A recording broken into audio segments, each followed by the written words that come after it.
গত মঙ্গলবার গভীর রাতে অপারেশন সিন্দুর নামে ভারত যে সামরিক অভিযান চালিয়েছে তার জের ধরে পাকিস্তানের বিমান বাহিনী তাৎক্ষণিক পাল্টা হামলা শুরু করে।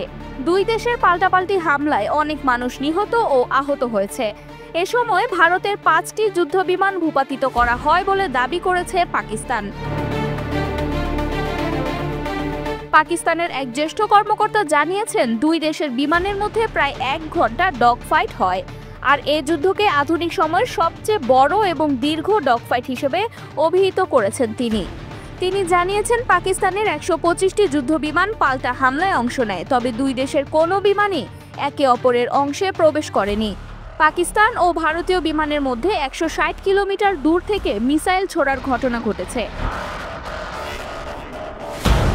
ভারতের হামলার জবাব দিতে সশস্ত্র বাহিনীকে অনুমতি দিয়েছে পাকিস্তান। প্রতি ফোঁটা রক্তের বদলা নেওয়া হবে বলে ঘোষণা দিয়েছেন দেশটির প্রধানমন্ত্রী শাহবাজ শরীফ। এতে পারমাণবিক শক্তিধর দুই প্রতিবেশীর মধ্যে যুদ্ধ ছড়িয়ে পড়ার আশঙ্কা দেখা দিয়েছে। উদ্ভূত পরিস্থিতিতে আলোচনার মাধ্যমে উত্তেজনা প্রশমনের আহ্বান জানিয়েছেন আন্তর্জাতিক সম্প্রদায়।